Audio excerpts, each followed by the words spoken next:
하나님 말씀 야고보서 2장 21절에서 26절 말씀입니다. 이에 성경에 이른바 아브라함이 하나님을 믿으니 이것을 의로 여기셨다는 말씀이 이루어졌고 그는 하나님의 벗이라 칭함을 받았나니. 아멘. 유대인이 세계 모든 민족 중에서 가장 뛰어나다는 사실을 부인할 사람은 아무도 없을 것입니다. 2차 세계대전 당시 독일의 히틀러는 게르만 민족의 우월성을 과시하기 위해서 유대인을 완전히 말살해야 했습니다. 이것은 진화론적인 우생학에 빠진 히틀러가 유대인을 민족 청소하려고 했던 이유 중에 하나입니다. 전 세계 유대인의 숫자는 약 1,400만 명 되는데 이는 70억 세계 인구의 0.2%에 불과합니다. 미국에 거주하고 있는 유대인은 약 600만 명인데 전체 미국 인구의 2%에도 미치지 못합니다. 하지만 유대인은 세계와 미국 사회에서 지대한 영향력을 미치고 있는데 사람들의 상상을 초월합니다. 잘 알고 계시겠지만은 노벨상 수상자의 30%, 미국 명문대학의 대명사인 아이비리그 졸업자의 25%, 하버드 대학교 교수의 30%가 유대인이라고 하지요.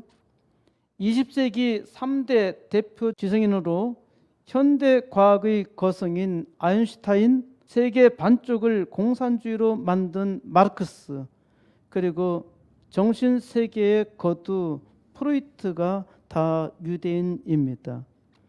역사적으로 세계 최고의 부자 록펠러가 유대인이고 현대 사회를 주도하는 SNS의 중심인 페이스북의 마크 저커버그, 구글의 레리 페이지, 트위터의 비즈스톤, 그리고 수많은 신문사와 방송사, 실리콘밸리의 유명 창업자와 기업 대표들이 대부분 유대인입니다. 하버드 대학교의 스티븐 월트 교수는 이스라엘이 미국의 위성 국가라는 말은 잘못되었다고 하면서 미국이 이스라엘의 위성 국가라고 말했습니다. 그 이유는 미국의 핵심부에는 유대인이 자리 잡고 있다는 것이죠. 유대인이 남달리 성공할 수 있었던 비결은 두 가지입니다. 첫 번째는 교육입니다. 이건 누구나 다 잘 알고 있는 사실이죠. 두 번째는 자선입니다. 자선은 유대인의 말로 체다카라고 합니다. 이 말은 창세기 18장 17절에 나와 있는데 여호와께서 이르시되 내가 하려는 것을 아브라함에게 숨기겠느냐? 아브라함은 강대한 나라가 되고 천하 만민은 그로 말미암아 복을 받게 될 것이 아니냐? 내가 그로 그 자식과 권속에게 명하여 여호와의 도를 지켜 정의와 공의를 행하게 하려고 그를 택하였나니 이는 나 여호와가 아브라함에게 대하여 말한 일을 이루려 함이니라. 하나님께서 아브라함에게 하늘의 비밀을 말씀하시면서 아브라함으로 하여금 강대한 나라가 되고 천하 만민이 그로 말미암아 복을 받게 될 것이라 하셨습니다. 그리고 아브라함과 그 후손으로 명하여 하나님의 도를 지켜서 정의와 공의를 행하게 하려고 택하였다 하셨습니다.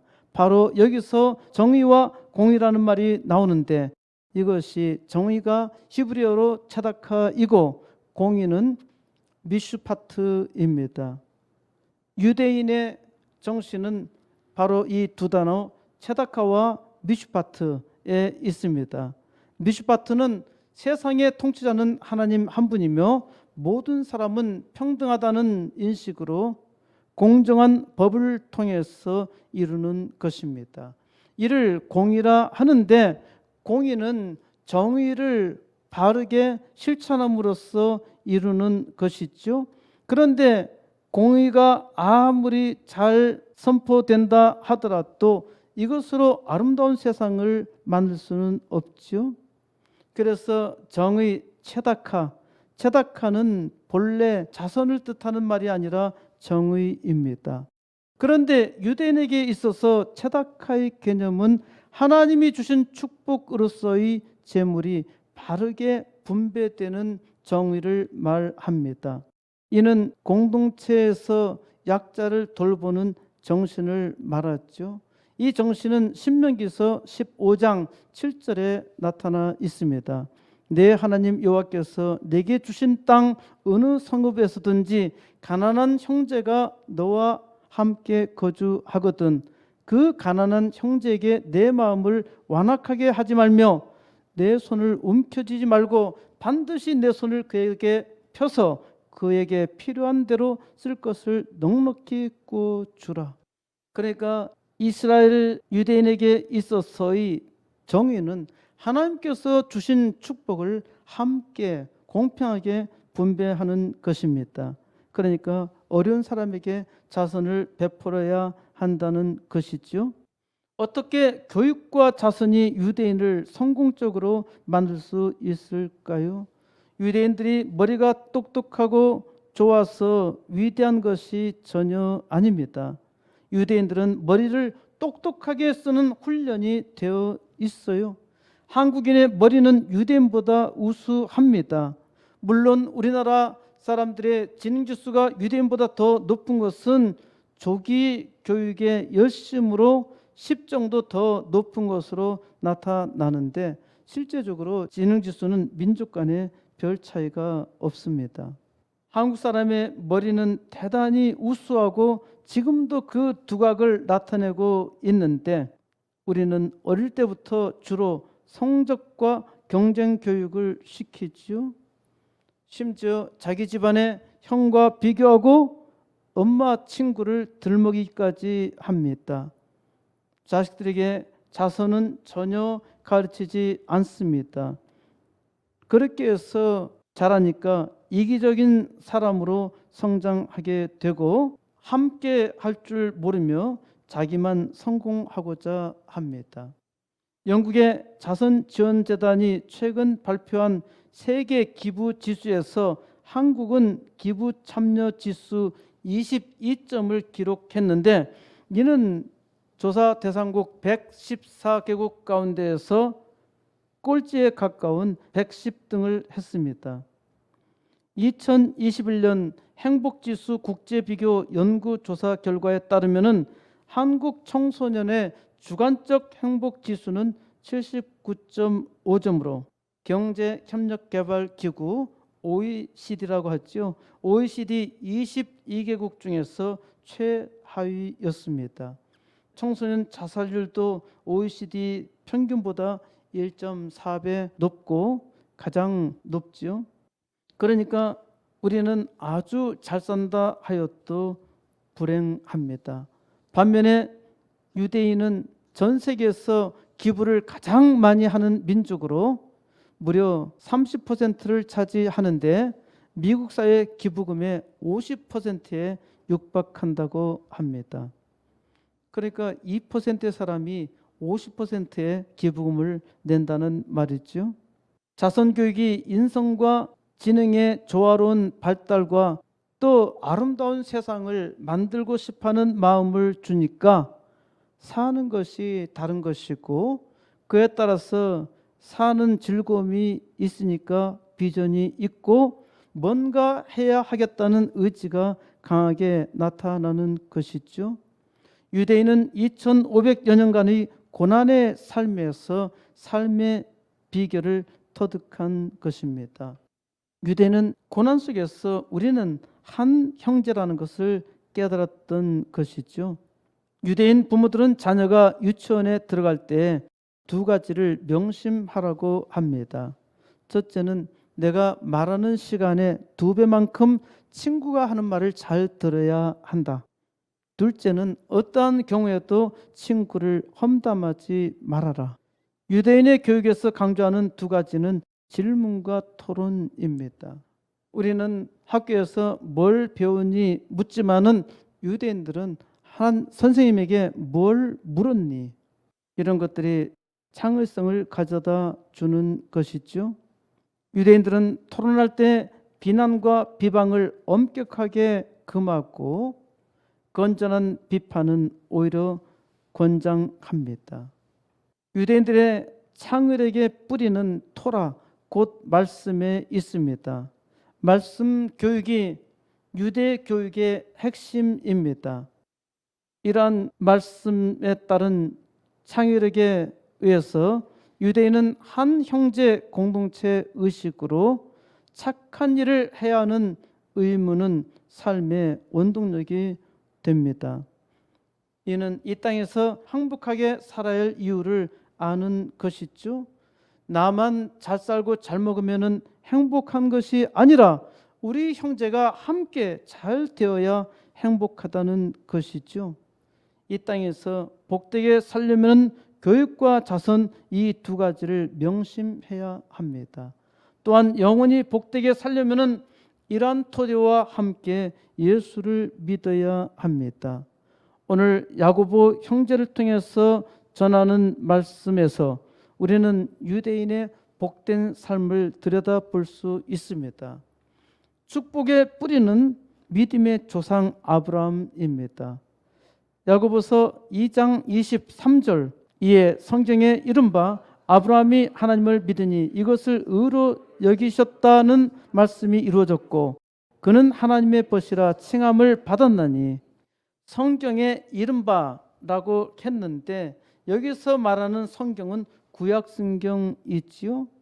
아브라함이 하나님을 믿으니 이것을 의로 여기셨다는 말씀은 창세기 15장 6절에 나옵니다. 아브라함이 여호와를 믿으니 여호와께서 이를 그의 의로 여기시고, 아브라함의 본래 이름은 아브람이죠. 아브라함이 하나님을 믿으니 하나님께서, 여호와 하나님께서 이를 그의 의로 여기셨다는 것입니다. 이 말씀을 들을 때 아브라함의 나이는 많아야 85세입니다. 적어도 아브라함은 80세는 넘었다는 것인데 자식이 하나도 없었습니다.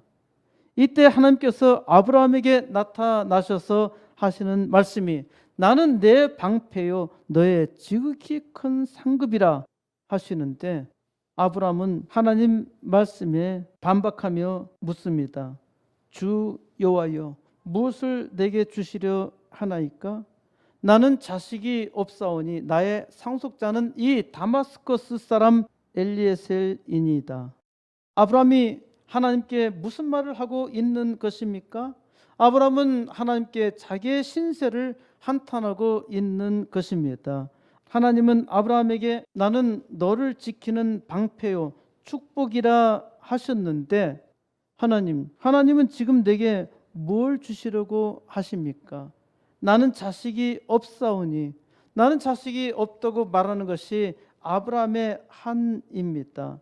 아브라함은 하나님께 한 맺힌 소리로 하소연하고 있는 것입니다. 하나님께서 아브라함이 75세가 되었을 때 아브라함에게 나타나셔서 내가 내게 보여줄 땅으로 가라 명령하셨죠. 아브라함은 그 말씀에 순종하여서 잘 먹고 잘 살던 하란 땅을 떠나서 지금 여기 살고 있는 가나안 땅에 들어온 것입니다. 하나님께서 여기 가나안 땅에서 땅과 자식과 축복을 준다고 약속하셨는데 아브라함이 땅과 복은 받았어요. 그런데 거기서 10년이 지나도록 85세가 되도록 자식이 없는 것입니다. 아브라함이 85세가 되었고 그의 아내 사라는 임신의 가능성도 끝났죠.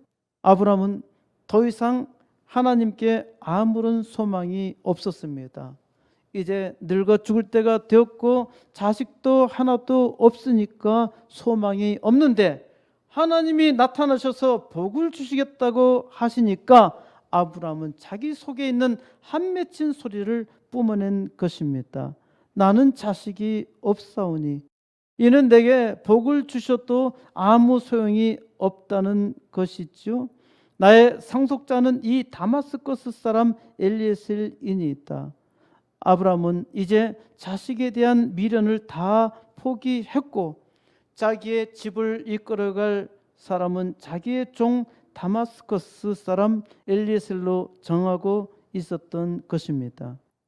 아브라함은 아주 감정적으로 하나님께 말합니다. 주께서 내게 씨를 주지 아니하셨으니, 하나님께서 내게 씨도 주지 않으셨으니까 나는 내 집에서 길린 자가 내 상속자로 할 것입니다. 나는 내 종으로 하여금 내 상속자로 만들 수밖에 없다는 것이죠. 이는 아브라함이 완전 포기 상태에 있었다는 것입니다. 인생 끝장에서 사람이 불가능하다고 할 때에 하나님이 일하십니다. 이는 사람이 자기의 능력으로 하는 것이 아니라 사람이 또한 아무리 노력해도 아무 소용이 없음을 절실하게 깨닫고 사람이 포기할 때 하나님이 일하십니다. 하나님이 인생의 복을 주시고 또 인생의 상급은 오직 하나님께 있음을 알게 하시는 것이죠. 하나님께서 아브라함을 믿음의 조상으로 택하셔서 하나님께서 복을 주시며 하나님이 상급임을 보여주고 있는 것입니다. 사람이 도무지 불가능하다고 할 때 하나님은 그 일을 이루십니다. 하나님을 믿는 사람들마다 다 하나님께서 하시는 것을 보았죠. 이러한 기적적인 체험이 있기 때문에 하나님 은혜에 감동을 받고 더욱더 하나님을 믿고 의지하는 것이죠. 하나님은 아브라함에게 말씀하십니다. 그 사람이 내 상속자가 아니야. 내 몸에서 날짜가 내 상속자가 될 거야. 대체 늙은 아브라함에게 무슨 소리입니까? 이때 하나님은 아브라함을 노천 극장으로 이끌어 내십니다. 하늘을 우러러 뭇별을 셀 수 있나 보라. 또 그에게 이르시되 내 자손이 이와 같으리라. 하나님은 아브라함에게 밤하늘의 노천 극장으로 이끌어 내시고 하늘의 별들을 셀 수 있나 보라고 하십니다. 하늘의 별들을 셀 수 있나요? 하늘의 별들을 셀 수 있다고 하는 사람은 미련한 사람 아니면은 교만한 사람입니다. 요즘에는 별이 많이 보이지 않아서 충분히 셀 수 있다고 말할 수 있겠지만요. 20세기 가장 똑똑한 우주 천문학자 스티븐 호킹은 시간의 역사라는 책에서 당시 아브라함이 셀 수 있는 별은 고작해야 4,000개 정도였다고 말했습니다. 이 말로 보건대 스티븐 호킹은 밤하늘의 별을 전혀 보지 않았던 우주 천문학자였다고 말할 수 있습니다. 왜 그렇게 말하나요? 여러분, 은하수를 보신 적이 있나요? 요즘 젊은이들은 은하수를 잘 모릅니다. 이제 젊은이를 조금 지난 사람은 아마 은하철도 99는 잘 알죠? 은하철도 99. 그래서 은하수 얘기하니까 은하철도 99를 얘기하는 사람이 있더라고요. 예, 그 은하철도 99에 나오는 은하수입니다. 은하수라고 하는 것은 하늘에 있는 은빛 강물입니다. 별들이 얼마나 많은지 그 별들이 점점이 쌓이는 것이 강물과 같이 밤하늘에 흐르는 것입니다. 저는 어렸을 때 은하수를 많이 보았습니다. 평상을 깔아놓고 여름에 누워 있으면은 은하수가 쫙 깔리는데 참 굉장히 황홀했습니다. 이 은하수를 셀 수 있나요? 그걸 다 세는 사람은 단 한 사람도 없습니다. 은하수의 별을 세는 사람은 미친 사람 아닌가요? 저 별은 나의 별, 저 별은 너의 별, 이렇게 별을 세는 사람은 아름다운 낭만과 사랑이 있죠. 우주 천문학자가 날마다 별을 세고 있다면은 완전 미친 짓입니다. 이런 말을 하면은 내게 무식하다고 하는 사람이 꽤 있습니다. 누가 그 많은 별을 세고 있대? 컴퓨터가 알아서 하는 거지? 컴퓨터가 과연 그 별을 다 셀 수 있나요? 사실 아주 큰 전파 망원경으로 보아도 보이지 않는 별도 많고 또 별 뒤에 있는 별도 많은데 어떻게 하늘의 별을 셀 수 있다고 말하나요? 우주 천문학자는 그 많은 별 중 하나에다가 번호를 붙이고서는 아주 유명해지기도 합니다. 어린 왕자 책을 읽어보면은 별에다가 번호 붙인 이야기가 쓰여져 있죠. 은하수를 영어로 뭐라고 하죠? 밀키웨이라 하죠. 아마도 얘네들은 하늘에서도 먹을 것을 찾아 우유가 하늘에 쫙 깔린 것으로 보니까 얼마나 우유가 그리웠으면은 밀키웨이라고 했을까요? 농담이지만은 말은 세계관을 담고 있는 것입니다. 우리는 하늘에서 견우와 직녀 이야기처럼 사랑 이야기를 낭만을 찾았지요. 하나님은 아브라함에게 노천 극장에서 놀라운 은유를 보여주셨습니다. 내 자손을 하늘의 별처럼 무수히 많게 하시겠다는 것입니다. 유대인들의 탁월한 상상력과 창조성의 뿌리가 이와 같은 은유에 있습니다. 하나님께서 아브라함에게 무수한 별을 보여주셨을 때 아브라함이 하나님 참 무심하기도 하시지? 웬 별을 보여주면서 이 늙은이를 농락하시나? 라고 하지 않았죠. 하나님께서 아브라함에게 별을 보여주시며 말씀하시자 아브라함의 가슴에 감동의 은하수가 밀려 들어오는 것입니다. 아브라함이 여호와를 믿으니 늙은 아브라함이 이를 믿다니 참으로 어리석지요. 신앙은 이와 같은 어리석음입니다. 신앙은 과학도 아니고 합리적인 이성도 아닙니다. 신앙은 가슴 벅찬 감동입니다. 하나님께서 은혜 주시니 감동을 받고 그 감동 속에서 하나님께서 하신 일을 보는 것입니다. 아브라함이 하나님을 믿으니 하나님께서 이것을 의로 여기셨습니다. 이로써 아브라함은 하나님의 벗이라 칭함을 받았습니다. 아브라함은 하나님의 친구입니다. 어떻게 늙은 아브라함이 하나님의 친구가 될 수 있나요? 예수님께서 친구가 무엇인지 정의하셨습니다. 요한복음 15장 14절에 너희는 내가 명하는 대로 행하면 곧 나의 친구라. 친구가 무엇인가요? 친구는 내가 명하는 대로 행하는 것이 친구입니다. 친구는 친구의 말을 잘 듣지요? 친구가 친구의 말을 잘 듣지 않냐면은 친구가 될 수가 없어요. 친구는 친구의 말을 잘 듣습니다. 예수님께서 바로 이 친구가 무엇인지 말씀하시기 전에 사람이 친구를 위하여 자기 목숨을 버리면 이보다 더 큰 사랑이 없다고 하셨습니다.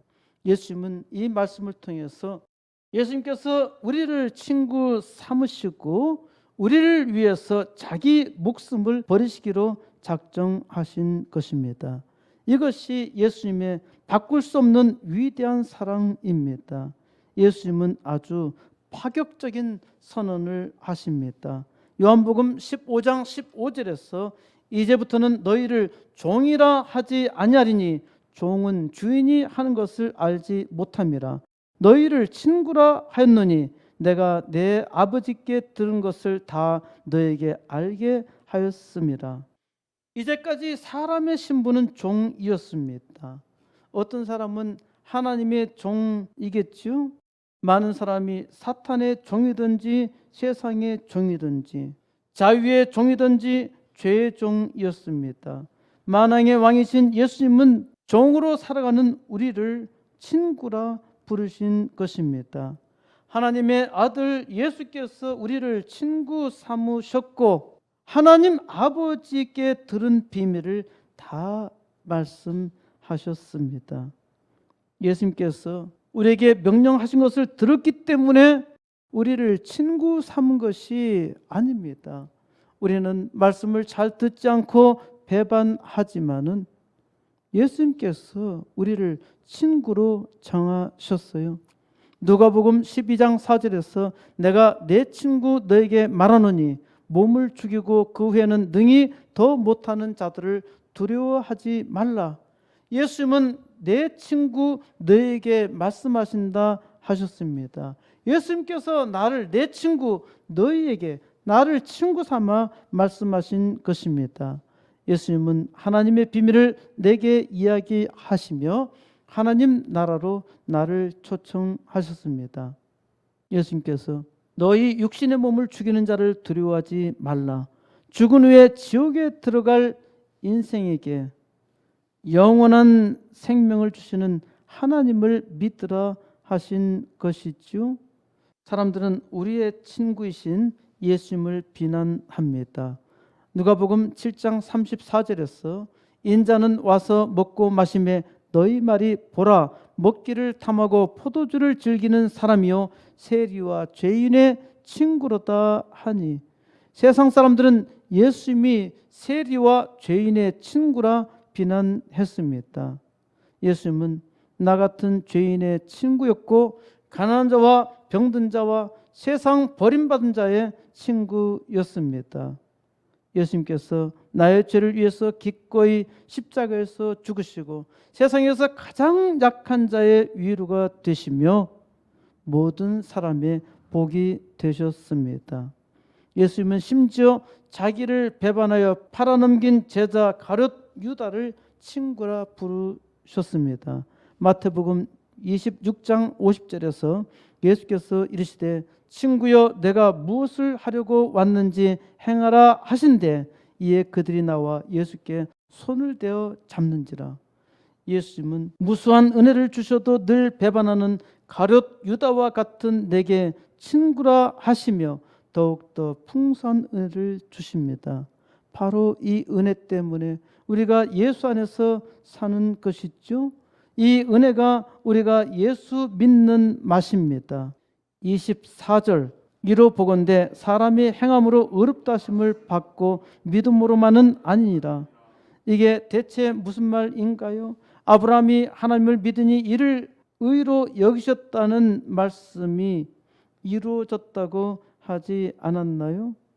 쉽게 말하자면 오직 믿음으로 의인이 되었다고 했는데 여기서는 사람이 행함으로 의롭다 하심을 받고 믿음으로만은 아니라 했어요. 결국 믿음은 믿음으로만이 아니라 행함이 있어야 한다는 말이네요. 로마 가톨릭은 믿음 더하기 행함, 이 행함을 공로라고 합니다. 그러니까 믿음에 공로가 있어야 구원받는다고 생각하고 있어요. 25절 또 이와 같이 기생 라합이 사자들 접대하여 다른 길로 나가게 할 때에 행함으로 의롭다 하심을 받은 것이 아니냐? 야고보 형제는 믿음과 공로의 예로 아주 기이하게도 기생 라합을 소환합니다. 기생 라합이라고 한 것은 라합의 직업이 기생이라는 것이고 이는 접대부 일을 하는 천박한 여자였다는 것이죠. 그런데 야고보 형제는 기생 라합을 예로 들어서 강변하고 있는 것입니다. 기생 라합이 누구간데 기생 라합을 끌어들였는가요? 잘 알다시피 기생 라합은 이스라엘의 모세의 인도 아래 노예로 430년간 살던 이집트를 탈출하여서 가나안 땅으로 들어갈 때 가나안 땅의 입구에 살던 이방 여자였습니다. 기생 라합의 운명은 자기 땅을 정복하기 위해서 정탐하러 온 사자들을 환대하면서 완전히 바뀌었지요. 라합은 정탐꾼 사자들을 숨겨두었다가 다른 길로 피신하게 했습니다. 라합은 하나님께서 하신 일이라 믿고 위험한 일을 감수했던 것이죠. 만약 이러한 라합의 계획이 실패했더라면 참혹한 죽음을 면할 수 없었습니다. 라합은 사자들이 왔을 때 하나님이 하시는 일이구나 라고 믿기만 하고 오히려 이들을 고자질했다면 잘한 일이 아니었을까요? 그래도 라합은 하나님을 믿었으니까 구원받을 것이고 또 자기 나라 당국에 고자질했으니까 상도 받게 되어 라합은 꽁도 먹고 알도 먹고 또 게을치고 가지 잡을 수 있는 길이었죠. 하나님께서 하시는 일인데 나는 확실하게 믿어. 그러니까 내가 이처럼 고자질을 한다고 해도 하나님은 하실 거고 내가 하나님께서 하실 거라고 믿었으니까 나는 틀림없이 구원받아. 아주 우스꽝스러운 가설처럼 보이긴 하지만은 많은 기독교인들은 이런 생각으로 살고 있습니다. 기독교인들이 믿음으로 하는 것처럼 보이지요. 하지만 기생 라합보다 믿음이 없다는 것입니다. 나는 오직 믿기만 하고 기도하기만 하면 된다. 내가 아무것도 하지 않아도 하나님께서 알아서 다 해주셔. 기생 라합은 하나님을 믿었고 사자들을 다른 길로 안내하여 무수히 탈출하게 했습니다. 기생 라합이 아주 큰 일을 한 것은 아니죠. 단지 추격자를 따돌렸고 탈출하도록 조금 도와줬을 뿐입니다. 잘 생각해 보세요. 라합이 구원받기 위해서 노력한 것은 아닙니다. 다시 말하면 라합이 자기의 수고 때문에 구원받은 것이 아니란 말입니다. 라합의 구원은 하나님을 믿었기 때문입니다.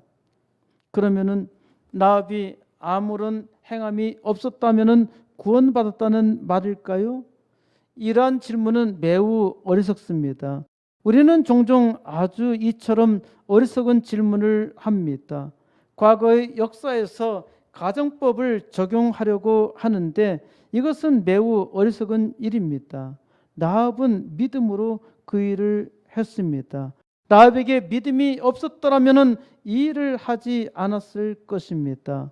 아브라함은 믿음이 있었기 때문에 말씀대로 노구를 이끌고 가나안 땅으로 들어갔습니다.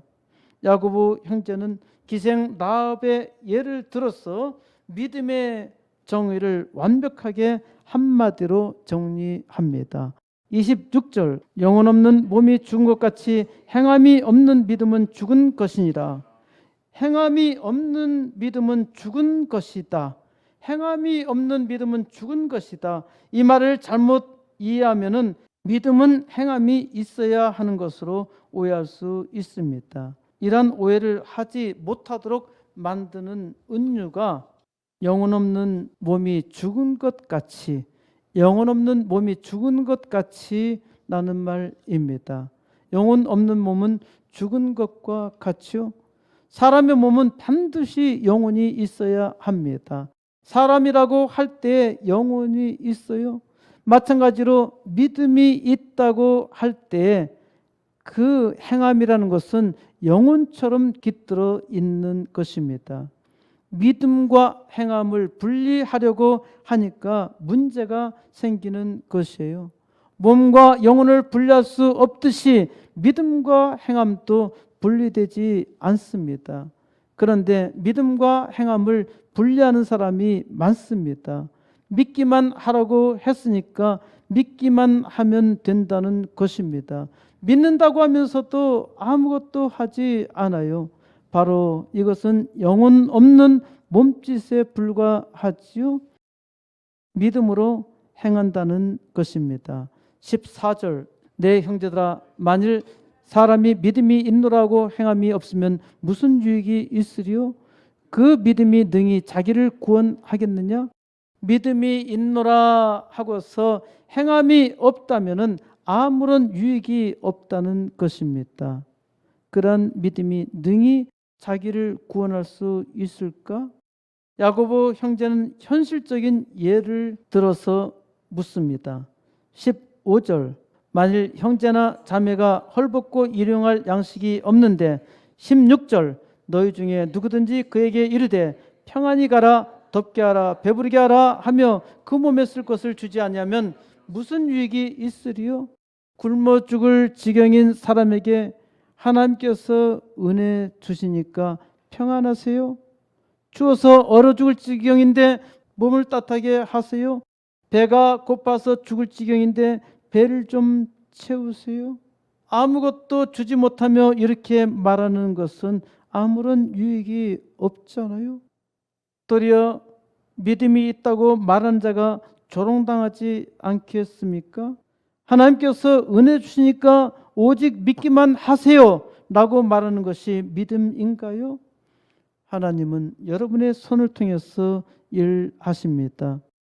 세상은 멸망을 향해 질주하고 있고 교회는 생명을 잃어가고 있는데 믿음으로 기도한다고 세상이 변하나요? 하나님은 여러분의 믿음을 통해서 일하십니다. 코스모스 교회는 이 시대 교회 부흥의 역사를 위해서 믿고 기도하고 있지요. 하나님 우선 80개 개척교회와 2개 학교를 주세요. 이를 하나님께서 주신 줄 믿고 기도하며 그 믿음으로 하나님의 위대한 역사를 이룹니다. 17절 이와 같이 행함이 없는 믿음은 그 자체가 죽은 것이라. 행함이 없는 믿음은 그 자체가 죽은 것이라 합니다. 행함이 없는 믿음은 살아있는 믿음이 아니라는 것이죠.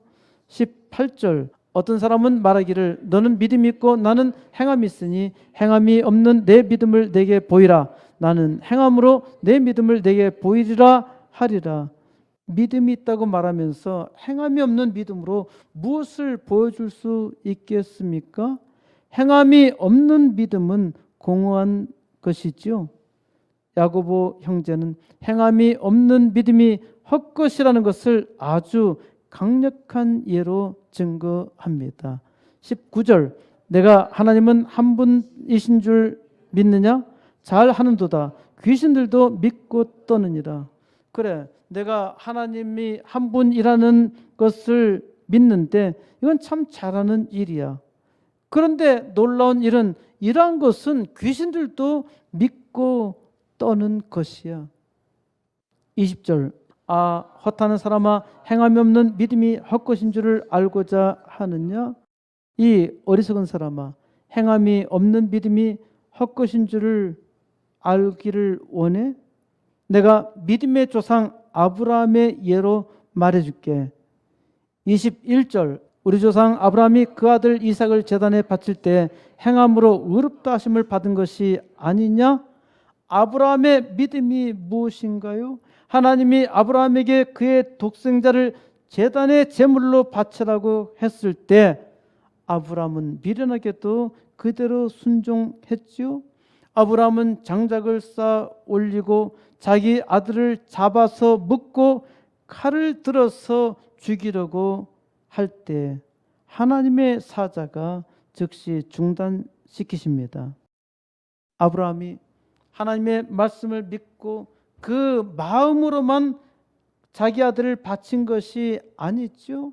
아브라함은 하나님의 말씀대로 직접 그 제단의 현장에서 자기 아들을 산 제물로 하나님께 바치려 했습니다. 이 극적인 순간에서 하나님께서 그 사자를 보내어 중단시키신 것이죠. 아브라함의 믿음이 무엇입니까? 아브라함이 그 아들 이삭을 제단에 바칠 때 그 믿음의 행함으로 의롭다 하심을 받은 것이라 말씀합니다. 22절 내가 보거니와 믿음이 그의 행함과 함께 일하고 행함으로 믿음이 온전하게 되었느니라. 믿음은 행함과 함께 일하고 행함으로써 믿음이 온전하게 된다는 것입니다. 그러니까 믿음은 행함과 함께 합니다. 행함이 없는 믿음은 상상할 수 없어요. 하지만 어떤 사람은 믿음만 보이면서 믿음이 있다고 말합니다. 이것은 죽은 믿음이라는 것이죠. 다시 행하는 믿음에 대해서 오해가 있을까 말씀드립니다. 사람이 선을 행했기 때문에 구원받은 것이 아닙니다. 사람의 선으로서 절대 구원받을 수는 없어요. 우리가 우리의 선으로 구원받을 수 없기 때문에 예수님께서 우리 죄를 대신하여 죽으셨고 우리로 믿게 하사 구원을 얻게 하신 것이죠. 우리가 예수 그리스도의 은혜로 구원받았다 하면은 이제 더욱더 믿음으로 살아야 합니다. 믿음으로 산다는 것이 무엇입니까? 하나님께서 주신 구원의 은총을 믿음으로 나타내는 것입니다.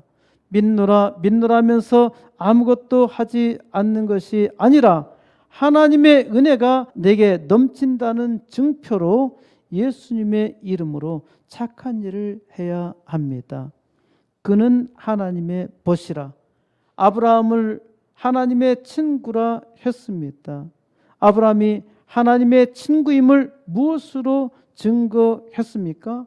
아브라함은 믿음으로 증거했어요. 그리고 믿음의 조상, 믿음의 모형이 되었죠.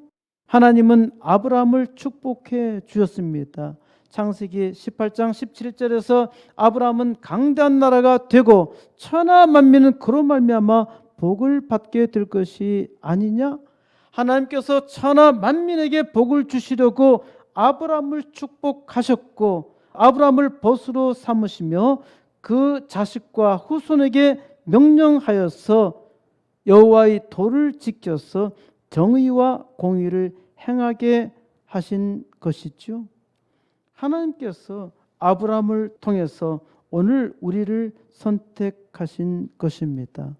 그는 하나님의 벗이라. 여러분은 하나님의 벗입니까? 내가 무슨 자격이 있어서 하나님의 벗이라 말할 수 있습니까? 천하의 죄인을 예수님께서 나를 친구라 하시며 하나님의 벗으로 삼으신 것입니다.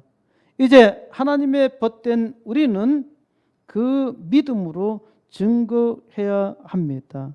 이 땅에서 하나님의 말씀을 지켜서 하나님의 벗된 역사, 정의와 공의를 나타내어야 합니다.